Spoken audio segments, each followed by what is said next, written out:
Iyi video yacu tuyihere kuri no karata iri kwibiharuro biteye ubwoba.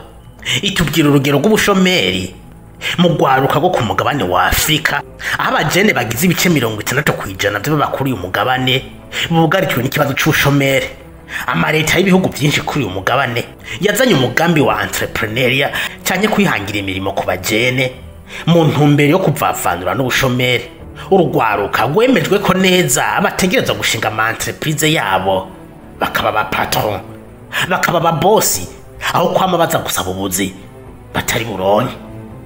None burya urugwaruka gwanabuze n'ababizera ngo babaha akazi, barashoboye mu by'ukuri kwitunganiriza imigambi, bakaba chef d'entreprise, CEO, PDG n'andi mazina remereye nkuko benshi bayiyita. Ibiharuro ntibibesha, birerekana ko abajene barenga ibice 90% bananirwa muri urugendo rwa entrepreneuria inyuma y'imyaka 2 yonyene batanguye. Niga kuzumva bakubwiye amakuru y'abananiwe, ico uzumva gusa bazokuyagira inkuru z'abageze ku ntsinzi babaye aba millionaire kubera icyumviro cabajemwo, hanyuma bagishira mu ngiro bukeye bahinduka aba boss.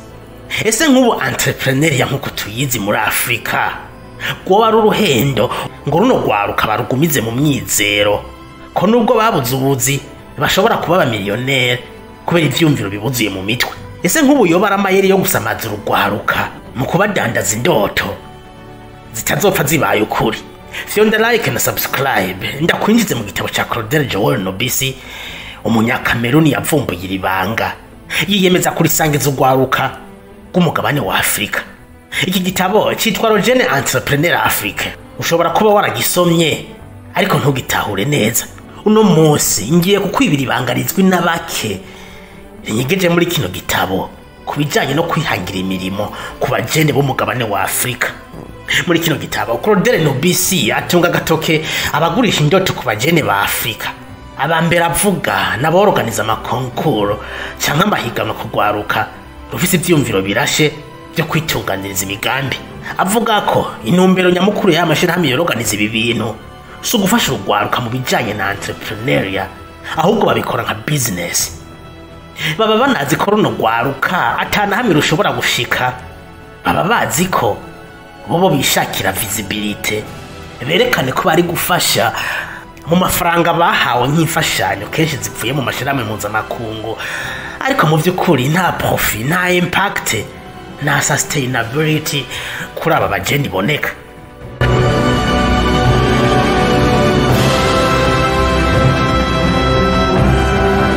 Ikindi agaruka ko nabita aba coach, aba mentor, abigisha entrepreneuria. Aba bantu borganiza ama conference, ama seminaire kugira gusa batwara udufaranga dukurugwaruka rwa rufise mu kubagurisha indoto zitazopfa zigiye mu ngiro. Claudel yibaza ikibazo, ni gute urugwaruka rwabuze n'akazi goshobora kwiyubakira entreprise? Avuga ati ubukene bwica indoto.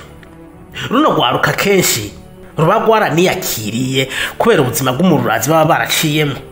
Avuga ati biroroshe cyane kuronka akazi kurusha kuba umu entrepreneur.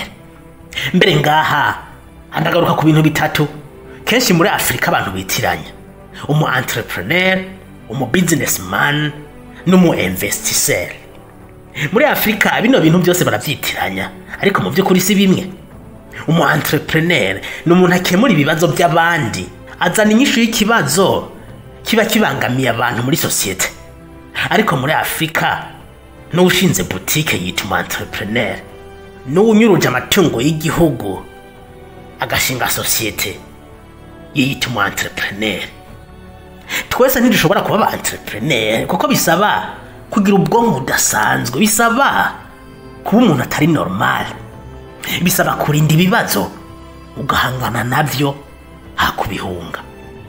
Ariko abanyafrika ibibazo kenshi babihereza Imana, nubwo byo bari ibibazo bidafashe nabo ubwabyo bovyikemurira babihereza Imana bakabishira mu biganza vyayo. Joel Nobisi avuga ko gwaruka go ku mugabane wa Afrika gwahumwa amaso na systeme itigeze yipfuza ko Afrika itera imbere.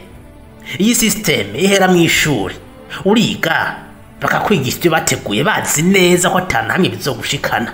Avuga ati n'ikimenyamenya nta nahamwe bigisha kuba chef d'entreprise, nta nahamwe bigisha amafaranga, bazokwigisha kuyakorera ariko ntibazigira bakwigisha uko amafaranga akora. Avuga ati iyi system iragutse cyane, igenzura ibihugu, igategeka ibitegerezo gukorwa n'ibidashobora kurangurwa. Atanga karorero ko muri Cameroon aho abanyamitahe bava mu bihugu byo hanze aribo bafise igice kinini kirenga kimwe ca kabiri cy'ibikorwa by'iterambere muri kino gihugu. Abo banyamitahe nibo bubaka amasosiyete, nibo bategeka leta ikitegerezwa gukora n'iki idashobora gukora. Igihugu ntigishobora kubirukana kubera ko coca kija mu ruhombo rukomeye. Claude Nobisi avuga ati niba mubona hari ibintu bikenewe mu gihugu leta itari kirabakorera nuko iba yategetse kubigenza uko nyene. Mushake muje mu mabarabara mwidogere ku mbuga zashinzwe n'abanyene ntaco bizohindura. Ariko n'umwanditsi akaba n'umu entrepreneur avuga ko atari karaca intege ugwaruka rushaka kwinjira canke gwamaze kwinjira muri entrepreneuria habe namba. Ahubwo mbere avuga ko hari impamvu zituma utegereza gushinga entreprise yawe ukaba umu entrepreneur, ariko ko hari ibintu utegerezwa kumenya. Mu gice cya kabiri cy'iyi video tuzogaruka kuri ibi bintu by'ingenzi utegerezwa kumenya mu gihe ushaka kwinjira mu rugendo rwa entrepreneur. Muri no societe turimwo bashimagiza umu entrepreneur ariko bagasuzugura umukozi asanzwe. Hari banga ryamenyekanye ritigeze rishimisha abahumya amaso ugwaruka rwa Afrika. Muri aya mayeri ubumenyi bwonyene nibwo buzogukiza. Niba wipfuza igice cya kabiri cy'iyi video nyandikira muri commentaire. Ikindi kandi ndiko ndategura inshamake nziza y'iki gitabo izoba yoroshe gusoma no gutahura. Raba neza ko wafyonza wanditse like na subscribe kugira ntuzohava uhomba.